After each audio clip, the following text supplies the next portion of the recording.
Okay, so our main goal for today is to do two new types of inputs, and we're going to be looking at slurs and staccatos. Actually, as far as I can see, we only have one staccato, but I can show you they both use the hotkey S in some capacity. Before we get to that, I started writing in the fingering because it's a little tedious, so I didn't want you to have to go through the whole thing with me. But let's review how to do the fingering for basically the second half of the piece. Okay, so fingering, remember, for me anyway, I do some combination of clicking with my mouse and inputting on the keyboard. I find that to be the most efficient. So I have a finger number 3 starting us off here, and I'm not going to write in every finger because I know for at least myself, some of these, it's literally every fingering is written in, but I don't need that much information. If my hand's in the right spot, I'm going to be able to figure it out. So I'm clicking finger 3 on the one that I'm doing. Alt, arrow key to get to the next note. I don't think I need to write that one down. I don't think I need to write this one down either, so I'm going to move one over. Okay, so I'll write this one down. 4 for the top note, 2 for the bottom notes, and then I don't really think I need this one, but I'll alt arrow over to it anyway. This is 3 and 1. Maybe I'll just set up this little part. 3 and 1, 4, 2, 3, 5. I'm going to be able to figure all that out on my own because my hand doesn't have to change position.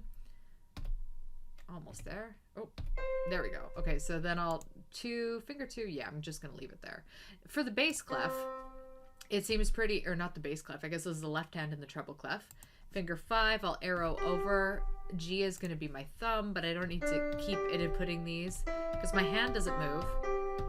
It does move here, so I'm going to put finger 5 for that low note and 1 for that high note.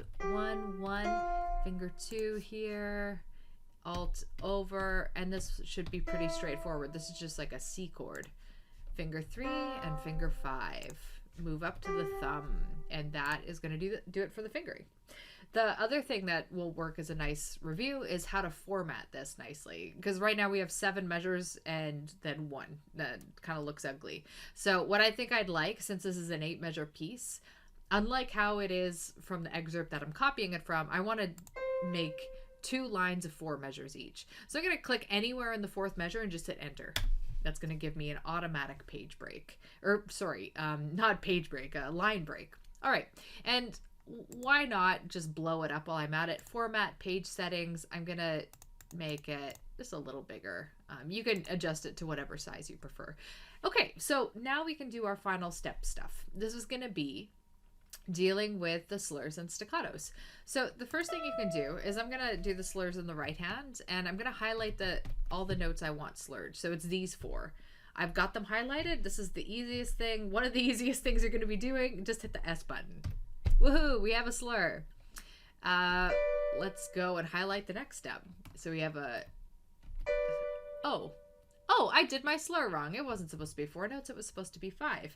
So there's a couple things we can do here. I can click my slur and drag it over if I made a mistake. I can also just redo it, which is, I think, going to be easier. I'm just going to highlight the 5th note, hit the S button. There we go. Okay, now I've got this 3 note slur here. Highlight those, hit S. See, easy peasy. Highlight these 2, hit S. I'm going to move the cursor over to the next set of notes with my arrow. Highlight 5, S. Highlight.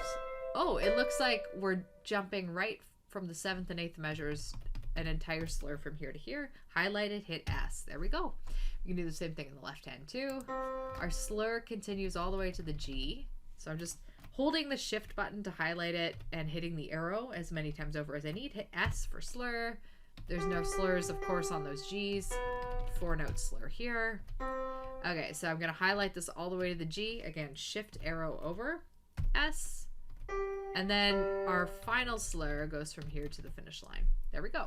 So I've done my slur inputs. Now, let's say you didn't like the position of this slur, and for whatever reason, you didn't want it to go on top of the notes. That would be crazy because I think it will look way better on top of the notes because there's more space for it. But if you ever want to change the position of your slurs, all you have to do is select the slur and hit X, and it'll just flip it over. Sometimes that happens. Sometimes Musescore's default placement of the slur doesn't always look aesthetically appealing, so you can adjust it really, really easily. Okay, so now for the one staccato we have. So if making a slur involves highlighting the notes and then clicking S, for a staccato, it's almost exactly the same. except in this case, we pick the note that we want to put the staccato on, and then we hold Shift S. That's it. There's my staccato. And let's say I wanted to do a bunch of staccatos, like let's say all these were staccatos. Shift S, arrow over. Shift S, arrow over. Shift S, Shift S.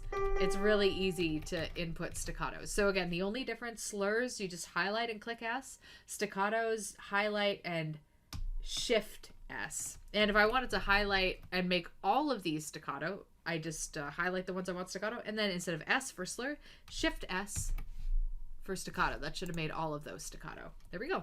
So that's the hotkey goings-ons for that. All right, we'll return to the score for the next couple of sessions, but we finished our note input for this one.